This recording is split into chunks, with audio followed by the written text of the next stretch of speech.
Hey, I'm with my man Troy here, and we connected because you did a really cool video that caught our attention, which we appreciate very much. And we're interested to really learn about you as a person and also kind of what you're doing as far as your goal of Troy's year of the beer. Yes. Oh, beer. Tell us a little bit about you. Okay, first of all, I think I talk a little bit about like my three passions: my faith, my family, and craft beer.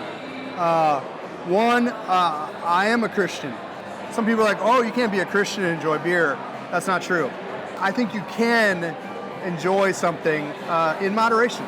So I've been married like 28 years. I have two daughters. They're 18 and 19, and I can't wait to have beer with them. Yep. Yeah, so that's gonna be fun. It goes fast. Yeah. And then I'm a working man. Blue collar. I'm not an expert.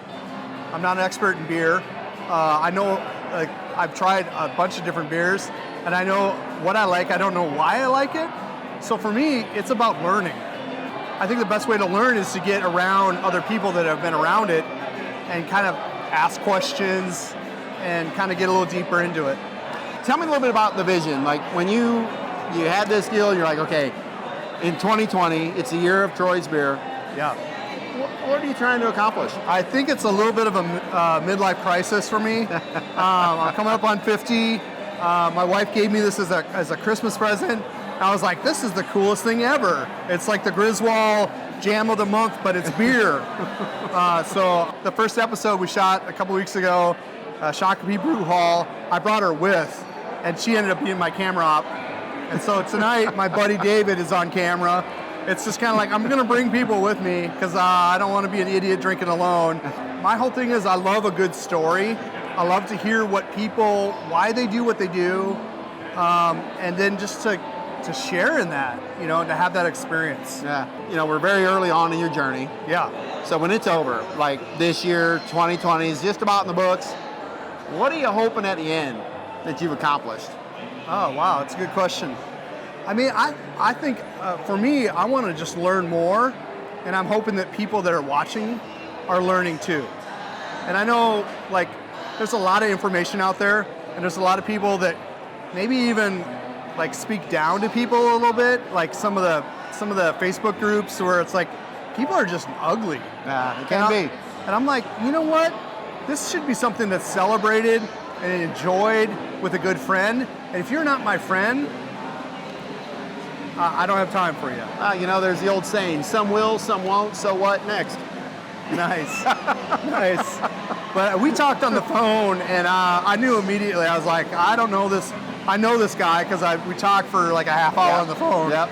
But I'm like, man, I just want to live while I'm alive. Which is a good segue into the next question. If someone is kind of in your shoes, and they're on the fence about, hey, I want to do something cool, and they're hesitant, what advice would you give them? Like, just do you. And a big part of me is my family and my faith, all that. We're gonna talk about that a little bit. And I think that's cool. That's what makes me me. And I don't know everything, and I'm trying to figure it out. And I'm almost 50, and I'm still trying to figure it out. But I would say just do it. Go for it, man. Because I mean, ultimately, it's a YouTube channel. I don't know how many people are going to watch it, and I know some people enjoy it, and I'm having fun doing it. And so I would just say, just do it. Go for it. Yeah. I think that honestly, the Nike thing, just do it. Yeah. It really is one of the best taglines out there. And it's true. That's right. People get caught in their own head and mind trash, and they don't want to do something, or they're worried about, what other people think. Yeah. And that's what I think when we spoke on the phone, as you mentioned. It's so cool that you were just like, you know what, I'm doing this. Right. And, so tell me in your early journey, again, you're early on, what is either the coolest thing or the most interesting thing that's happened to you thus far? I knew that I would meet people that love what they do, and want to talk about it. And the brew hall in Shakopee, Ben and Dustin, super cool guys. They just shared, they're passionate about what they're doing. And what they're doing is different than Badger Hill or Surly or, you know, and now we're here. How do you say it? Is it Udapils? Yes. Udapils.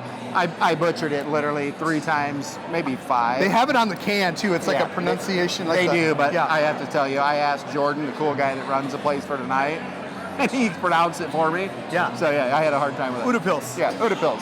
Yeah. Udapils. But- It's amazing how this whole thing is just really, the craft beer scene has taken off. Yeah. And it's neat that you're a part of it, but how do people find your videos and follow you or Yep. comment and like what you're doing? So I'm on YouTube, Troy's Year of Beer. Yeah, that's pretty much it.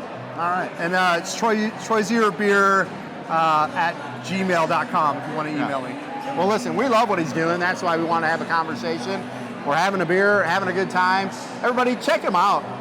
Follow it and be a part of his journey. He's doing great things, and that's why I wanted to get in touch with him. And we're having a lot of fun, but thank you, my man. All right, brother. All right, buddy. Blessings on you. All righty. Appreciate it. All right.